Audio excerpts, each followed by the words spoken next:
બધા મિત્રોને જોહાર।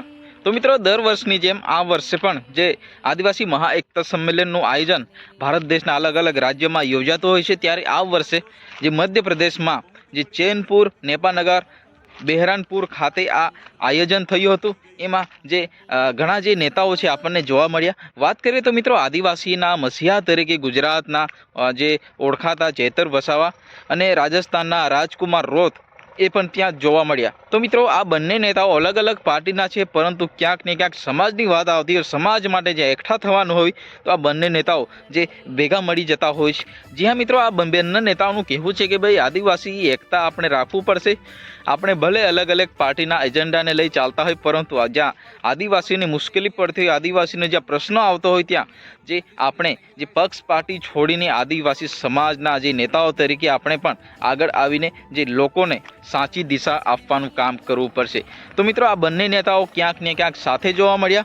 જે મધ્યપ્રદેશમાં આ 33વા આદિવાસી મહાએકતા સંમેલનનું આયોજન થયું હતું ત્યાં। તો સાથે સાથે મિત્રો ઘણા જે નેતાઓ છે અલગ અલગ પાર્ટીના છે, પરંતુ ક્યાંક ને ક્યાંક સમાજ માટે જ્યાં ભેગું થવાનું હોય ત્યાં આજે ઘણા કાર્યકરો પણ આપણને જોવા મળ્યા। તો મિત્રો જે સંમેલન દરમિયાન આદિવાસીના મસીહા તરીકે ગુજરાતના જે પ્રતિનિધિત્વ કરવા પહોંચેલા ધારાસભ્ય ચેતર વસાવા, તો મિત્રો એ ધારાસભ્યનું આપણે જે ભાષણ સાંભળી લઈએ।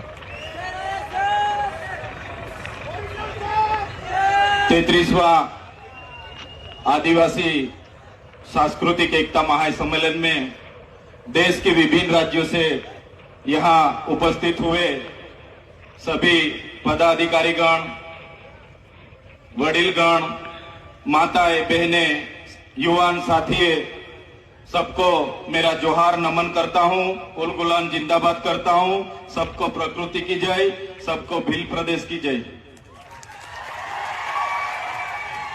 इस मंच से हमारे पहले जो भी वक्ता आए हैं उन्होंने बहुत अच्छी अपनी बात रखी है। ज्यादा बात मैं नहीं रखूंगा। काफी सारे एमएलएस बैठे हैं, हमारे साथी मित्र राजकुमार जी बैठे हैं, तो उनको भी हमको सुनना है, तो ज्यादा बात मैं नहीं रखूंगा। लेकिन साथियों, हमारा इतिहास गौरवशाली इतिहास रहा है। जब से ये धरती पे मानव सभ्यता का अस्तित्व हुआ, मानव सामाजिक और मानसिक शारीरिक मनुष्य का विकास हुआ, तब से आदिवासी इस धरती पर है। आदिवासी यानी आदि अनादिकाल से बसने वाला, उसको हम आदिवासी कहते हैं। तो इस मंच से मैं कहना चाहता हूं, आज आदिवासी को अलग अलग नाम से पुकारा जाता है, आदिवासी के नाम से अलग अलग योजना बनाई जाती है। आदिवासी की अस्मिता मिटाने के लिए आपने देखा होगा, आदिवासी को आज शेड्यूल ट्राइब, जनजाति, वनवासी, वन बंधु के नाम से भी आज बुलाया जाता है। तो इस मंच से सभी मेरे साथियों को निवेदन करता हूं, तो आदिवासी को बचाने के लिए हम कोई वन बंधु नहीं है, हम कोई वनवासी नहीं है, हम आदिवासी है, आदिवासी ही हम रहेंगे। साथियों, आदिवासी का इतिहास डॉक्टर जीतू भाई ने बताया कि 23,000 साल से यहाँ आदिवासी रह रहा है। आदिवासी का स्वभाव सरल था, संवेदनशील थे। आदिवासी प्राकृतिक पूजक थे, प्राकृतिक मूल्यों को जतन करते थे, सामूहिक भावना साथ में रखते थे, सहकारी भावना रहती थी। और हमारी संस्कृति, हमारी परंपरा, हमारी विधि, जो भी हमारी मरण विधि है, लग्न विधि है, हमारी जन्म की विधि है, सभी हमारे आदिवासी की अलग है। हम प्रकृति के साथ में रहने वाले लोग हैं, हम धर्मपूर्वी हमारी संस्कृति में मानने वाले लोग हैं। तो आपने देखा होगा, आगे की वक्ताओं ने बताया कि जब भी इस देश में नए नए धर्म आए, वो चाहे हिंदू हो, मुस्लिम हो, सिख हो, ईसाई हो, बौद्ध हो, जैन हो, सभी धर्म आदिवासी के बाद इस धरती पर आए हैं। और हिंदू जैसे धर्म ने तो हमारे समाज में आपको पता होगा कि वर्ण व्यवस्था प्रथा रखी थी कि भाई पहले ब्राह्मण होगा, बाद में क्षत्रिय होगा, वैश्य होगा, और शूद्र में हमारे लोगों को माना जाता था।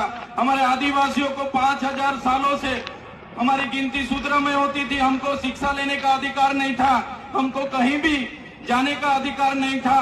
बाद में आपने देखा होगा, इसी हालत में भी देश के आजादी में हमारे कई सारे स्वतंत्र सेनानी लड़े, हमारे क्रांतिकारी लड़े, हमारे पूर्वज लड़े। वो चाहे बिरसा मुंडा जी हो, वो चाहे खाच्या नायक हो, वो चाहे टट्या नायक हो, वो चाहे ટીકા માજી હોય, જલકારી બાઈ હોય, સભી જી હા મિત્રો, ચૈતર વસાવાનું ભાષણ તો તમે સાંભળી લીધું હશે.